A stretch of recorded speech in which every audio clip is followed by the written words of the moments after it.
Kun sagalee qeerrooti.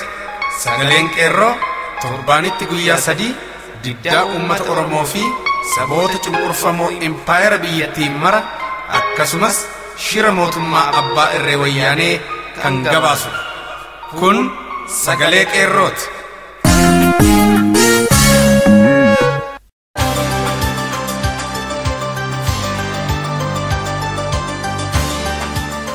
Sadaasa 24 bara 2014 akkam jirtu dhaggeeffattoota keenyaa kabajamoo fi jaallatamoo. Kun qophii sagalee qeerroo kallattiin Oromiyaa irraa isiniif darbuudha. Akkuma barame duraan dursa oduu isin dhageessisna. Itti aansuun qophii addaa waamicha qeerroo bilisummaa jaal hariiroo jorboon isiniif dhiyaata. Sirboota warraaqsaas ni qabna. Isin keessummeessuun kan isin waliin turu anis Biiftuu Galmooti.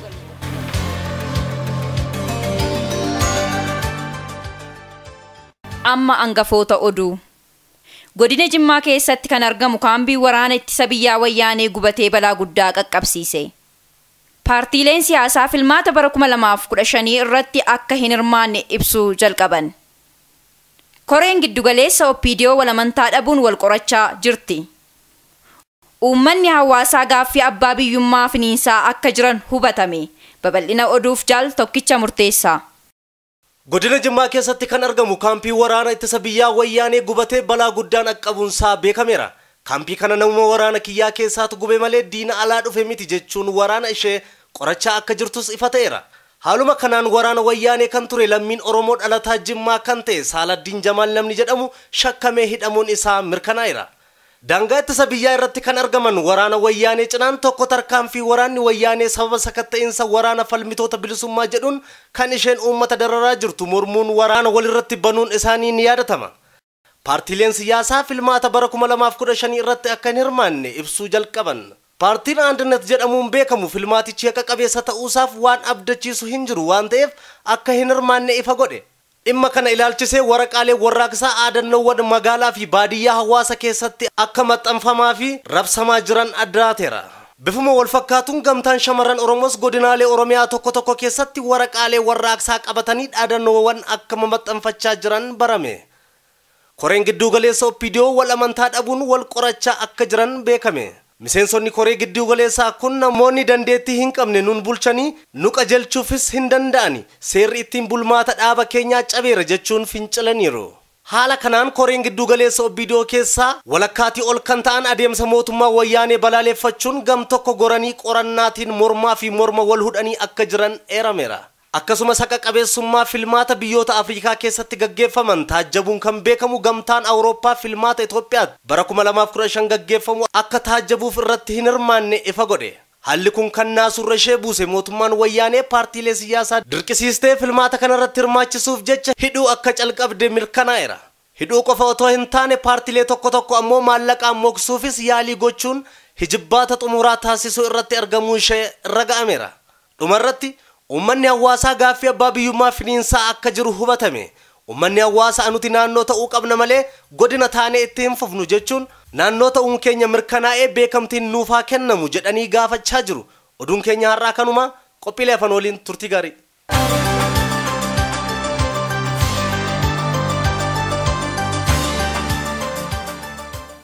Filmaata haqa qabeessa hin taane irratti hirmaachuun mootummaa wayyaanee umrii dheeressa malee jijjiirama hawaasni keenya barbaadu biyyattii irratti hin fidu. Filmaata marsaa shanaffaa biyyoolessaa bara 2015 ilaalchisee waamicha qeerroo bilisummaarraa paartiilee siyaasaa biyya keessaa fi uummata bal'aaf dhiyaate. Shororkeessituu wayyaaneen hangamillee qawwee harkaa qabduun taayitaa irratti ol baatullee akka mootummaatti tasgabbooftee biyya gaggeessitee hin beektu. Wayyaaneen bifa maafiyaan saamichaaf ijaaramtee jiraatti malee amala mootummaan uummataa qabu tokkollee hin qabdu. Haa ta'uyyuu malee moggaasa maqaa mootummaa jedhu argachuuf hedduu carraaqxe. Tooftaalee gareen maafiyaa biyya saamuuf ijaaramtee biyya keenya seente kun mootummaa of fakkeessuuf olii fi gadi kaattu keessaa inni tokko mootummaa of danda'ee Afrikaa baharratti nagaa buusuuf gargaaru of fakkeessuun waraana ishee biyyoota ollaa tokko tokkotti erguun waraana nagaa buusuu of fakkeessuudha. Kanaan bu'aa isheen buufattu biyyoota badhaadhan fuula duratti mootummaa humna qabeessaa fi tasgabbaa'aa of fakkeessuun isaan wajjin hidhata godhattee shororkeessituu waraantu yookaan to'attu ta'uuf akka kaadhimamtu ishee gargaaree ittiin gargaarsa meeshaa waraanaa hedduu argachuuf dandeesseetti. Kana malees kana gochuu isheetiin ija biyyoota kanaa fuula duratti fafa keessa ishee ittiin golgachuuf yaalteetti. Gareen maafiyaa kun wayyaaneen biyya saamuuf ijaaramtee biyya seentee tooftaa isheen ittiin mootummoota idil addunyaa fuula duratti akka mootummaatti fudhatama argachuuf carraaqqii isheen hunda caalaa gochaa turtee fi itti jirtu ammoo sanumayyuu gareen maafiyaa kun mootummaa dimokiraatawaa of fakkeessuuf baraan bara lakkoofsisaa filmaata biyyoolessaa kijibaa gaggeessuu isheeti. Haa ta'uyyuu malee gareen maafiyaa kun wayyaaneen jalqabarraa qabdee dhaabbilee ilmaan uummataa ta'an kanneen akka adda bilisummaa Oromoo gamanumaa jifachuun erga chaartarii keessaa baaftee kophaa ishee dorgomaa tokko malee taayitaa irratti erga ol baatee booda dhaabbilee tokko akka tussoo bixxiltee bifa paartilee siyaasaatiin kan dorgoman fakkeessaa kalaqxee miseensota ishee waliin dorgomaa turteetti. Kana achimmoo dhaabbilee paartii siyaasaa dhuguma filmaata uummataan mootummaan biyya kana keessatti ijaarama jedhanii kanneen itti fakkaatee itti hirmaatan ammoo tooftaa garagaraan dirree dorgommichaa itti dhiphisuun akka isaan guutuutti irratti hin hirmaanne daangessaa turteetti. Kanneen xurree dhiphoo kana keessa darbanii dorgommuuf dhihaatanis gaafa xumurarra ga'an korojoo jalaa hatuun miidiyaa uummataa harkaa qabduun injifadheera jettee labsiti. Kanaa achi mormitoota hidhuu ajjeesuu fi biyyaa baasuun uummata mirgasaa gaafachuuf hiriira ba'es rasaasaan reebdee ukkaamsaa dachaan biyya bitaa jirti. Kana malees moggaasa mootummaa jedhu argachuuf gareen maafiyaa biyya saamuuf ijaaramtee biyya keenya seente kun tooftaalee isheen ittiin fayyadamtu keessaa miidiyaalee uummataan holola walirraa hin cinne gaggeessuudha. Kunis piroojeektota gurguddoo kanneen akka daandilee qopheeffachuun fakkeenyaaf hojii qarshii miliyoona 50 hojjetamuuf qarshii miliyoona 100 biyyoota garagaraa fi IMF faarraa liqeeffachuun qarshii isaa biyya alaatti guuruun kuufatti. Liqiin isaa immoo dhala keenyaatti dabra. Kanuma akkasii immoo kaampaaniilee chaayinaa wajjin waliigaluun cinaa isaa nyaatanii gatii gadi aanaan hojiin isaan hojjetan ammoo otoo hin eebbifamin diigamaa jira. Haala kanaan waraabbii kaameraa fi holola siyaasaaf qofa oolee liqiin isaa otoo itti dhimma hin bahin dhala keenyaatti darba. Kunoo ammas akkuma barte gareen maafiyaa kun baranasi filmaatan gaggeessa jechuun uummata keenyaa fi uummata addunyaa afaan faajjessuu irratti argamti. Kabajamoo uummata keenya kabajamoo paartilee siyaasaa mee hubannaatiin ilaalaatii gaaffii kana deebisaa. Paarlaamaa har'a biyyattiin qabdu keessaa dhaabbatni mormaa kan sagalee uummata keenyaa dhageessisu jira. Kana maaltu fidee? Filmaata kijibaa hanga ammaatti darban miti. Kanaafuu filmaanni dhufu kun filmaatota dabranirraa kan adda isa godhu maaltu jira? Deebiin isaa ifa galaadha. Har'a eenyummaan wayyaanee uummata biyya keenyaafis ta'e uummata addunyaaf saaxilamaa jira. Dhaabbileen biyya keessaa kanneen akka Andinet Paartii jedhamuun beekamu filmaatichi haqa qabeessa ta'uusaaf waan qabatamaa kaniin argadhee hin qabu jechuun akka irratti hin hirmaanne ibsa baaseera. Kun tarkaanfii sirrii fi ta'uu qabu jijjiirama dhugaas biyyittii irratti kan fidu ta'a. Tarkaanfii dhaabbiin kun fudhate qeerroon bilisummaa ni dinqisiifata. Kana malees filmaata biyyoota Afrikaa keessatti gaggeeffaman taajjabuun kan beekamu Awurooppiyaan Yuuniyeen yookaan gamtaan Awurooppaa filmaanni biyya Itoophiyaa har'aa keessatti gaggeeffamuuf taa'u kan dhaabbileen uummataa kanneen akka adda bilisummaa Oromoo irratti hin hirmaannee fi haqa qabeessa kan hin taane wayyaanee qofaan kan fakkeessuuf gaggeeffamu waan ta'eef irratti hin hirmaadhu jedhee beeksisee jira. Qeerroon bilisummaa Oromoo murtii gamtaa Awurooppaa kanaaf kabajaa guddaa qaba.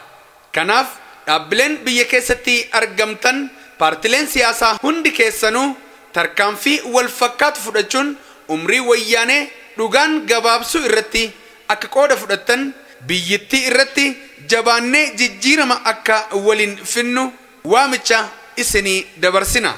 Akkuma beekamu wayyaaneen ifa baastee paarlaamaa ishee irratti bajeta waggaa yeroo baastullee hir'ina baajataa ishee mudatu doolaara miiliyoonotaan lakkaa'amu guuttachuuf kan karoora baafattu qaanii tokko malee gargaarsa biyyoota akka gamtaa Awurooppaa irraayi.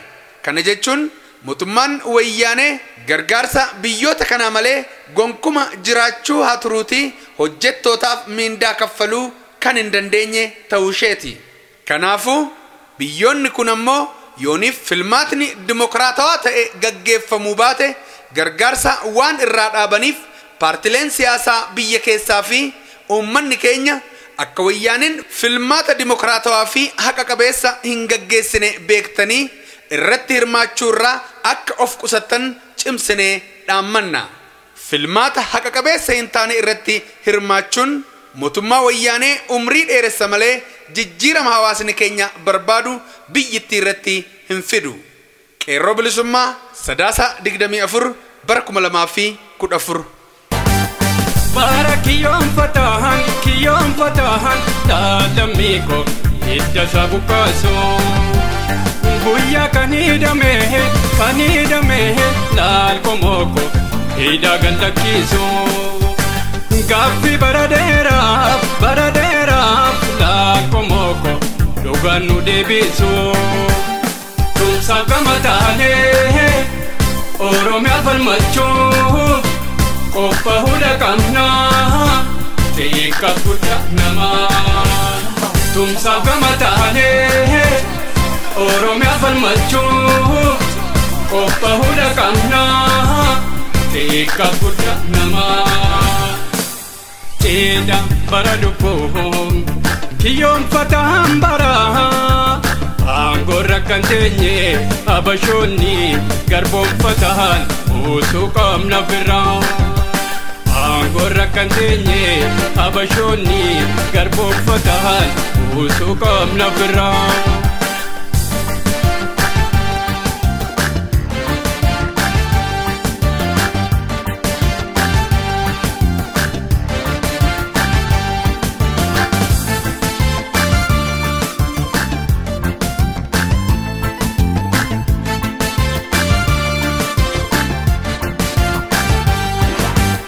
Cida bara dhufu yaa komoko dirqama lammummaa waan nurraa eegama yaa komoko galgalaaf ganamaa tokkummaa raawwachuuf istanda yeroon geesse ammaa istaanbay qophaa'uudhaaf qabna yaa Oromoo cida walabummaa cida bilisummaa.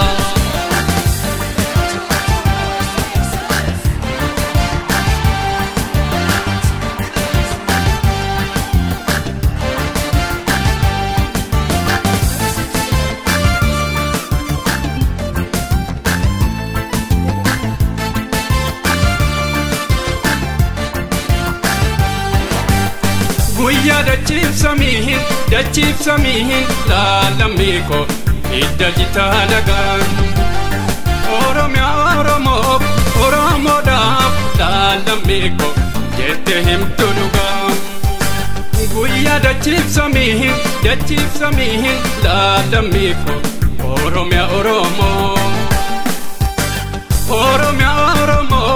Oromoodhaaf laalkomoko jette himtu dhugaan keessa balaan taanee Oromiyaa falmachuuf qopha hunda qabnaa xiqqaa guddaa namaa keessa balaan taanee Oromiyaa falmachuuf qopha hunda qabnaa xiqqaa guddaa namaa biiftuu fi bakkalchii wal fuullee dhaabbataa diini ifa isaanii walabummaan bilisummaan Oromoo talaataa diini ifasaanii walabummaan bilisummaan Oromoo talaataa.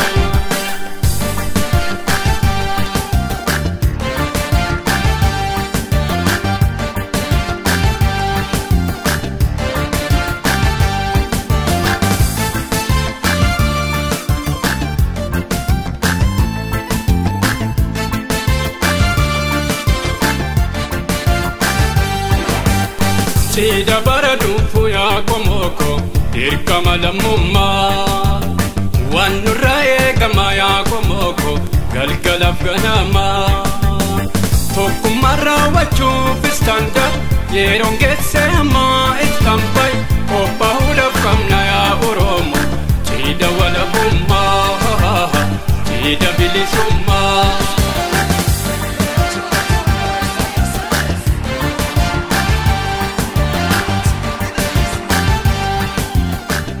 Sagantaan keenya har'aa kanumaan raawwata. Qophii itti aanutti hanga wal agarruutti nagaan nuuf tura.